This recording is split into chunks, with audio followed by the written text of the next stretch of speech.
Hey guys, here's my video talking about our Franco interviews with the lovely people at Meet Me In Suncook. While going through this video, I noticed certain parts where I could connect it to certain readings that we've done in class this semester.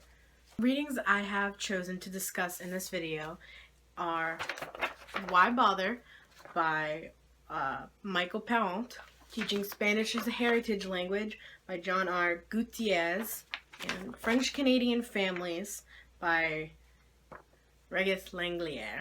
Apologize if those names are wrong. Let's start with French-Canadian Families.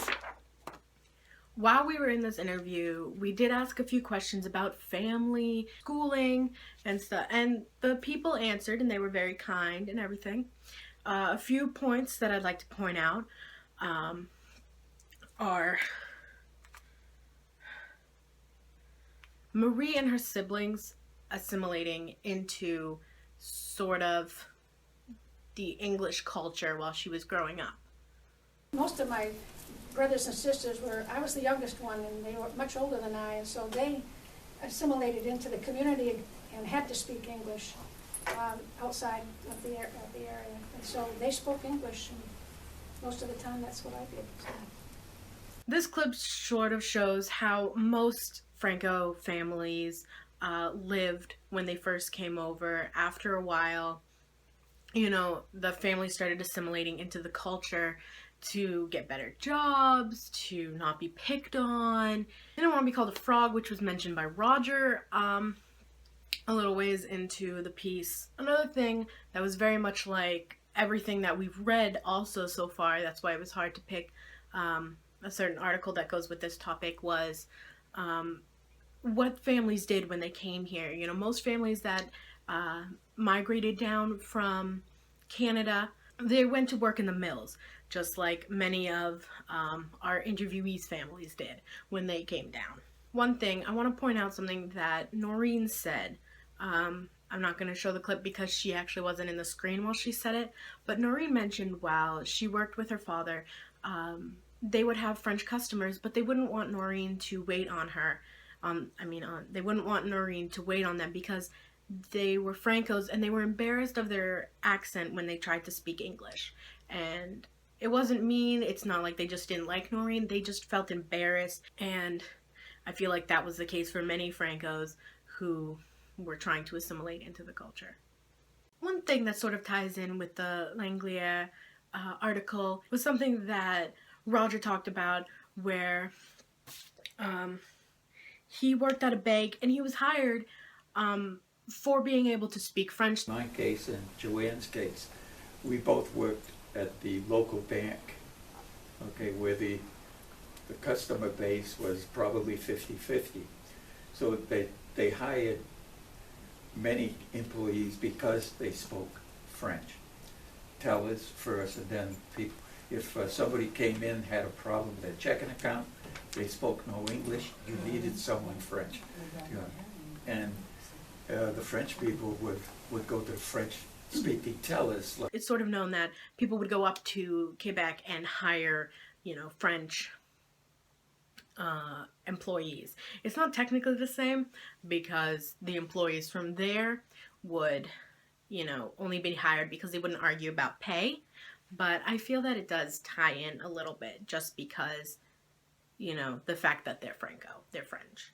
One other thing that they mentioned was that discrimination, if there was any at all, got a lot less as they got older because there were less Francos. In their words, there were less Francos, and so having less people of a certain culture in one area caused their discrimination to go down, but subsequently it went to another culture. Now on to the John R. Gutierrez article. There were two clips from the video that very well speak to this article, at least for me. I am so happy to hear that because I have heard more speakers, programs, and when they referred to French, they said your tongue and your mouth forms when you're younger. So if you're learning French, it should be when you're around grades 1, exactly the way you learn.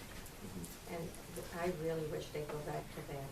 They'd have it, because I know one of my teachers, when I had to get up and recite a poem that I had learned by heart, and some of them started laughing, and this Mr. Gardner, oh my gosh, he laid into them and all, and I'm the only one that ended up getting an A. Both of these clips were from Joyce, and she talks about how she's very happy that there are still French programs in schools and kids are still learning French because she thinks it's very important, which is a lot of what this article talks about. It's not necessarily trying to teach like the correct form of the language. It's just teaching the language and teaching the language younger to kids where their mouths are forming better so they can more easily speak it. And Joyce's teacher sort of defending her when she was reciting a poem and the other classmates were laughing at her just because she had a little bit of like an accent. I feel like those relate to this article because he talks about, you know, embracing heritage language and not having teachers look down upon students for not speaking like the correct form or just anything like that. Last article, why bother?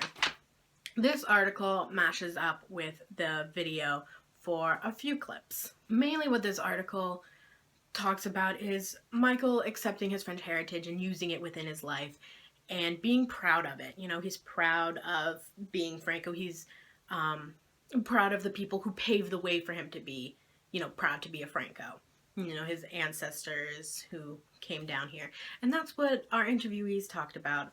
What's interesting is I said earlier, growing up with my parents speaking French, particularly my grandparents, I wasn't quite sure at the time as I got older if I really wanted to speak French, but she insisted, my grandmother really insisted I speak French to her, or probably wouldn't even talk to me if I didn't. But out of respect for her, I kept it. I used to be a lot more fluent in French than I am today. But I know enough that last week we were at the penny sale, Bob and I and Louise were working in the kitchen, and we broke out in a song of Travail de bien mon Dieu, right? So, you know, it's still there. Maud and Elaine talk about how they're very proud that their parents pushed them to speak French. And I feel like that should be something that's more looked upon and smiled upon is, you know, parents embracing their culture and getting their kids involved with it, because growing up, you know, sort of multicultural, bilingual can help a child very much academically, you know, socially. It can just help, and it's also very good to just pass on a culture. I really want to point out a saying by one of the interviewees that I felt was really touching. There's also an old saying, if you speak French and English, it means you have two languages in you. Should be proud of it. Joanne says that you should be proud to have two languages, and I feel that that's very true. If you speak two languages, you're very proud of who you are. That's something I feel Michael talks about as well. You know, he's very proud to be bilingual, he's very proud to be Franco, and I believe that everyone who's, you know, bilingual should be proud of being so.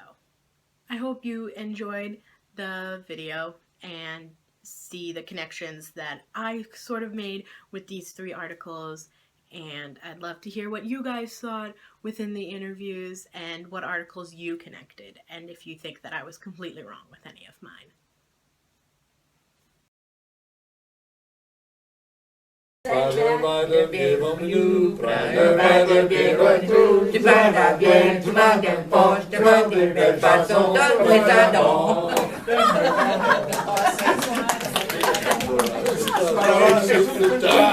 That should hit the top 10.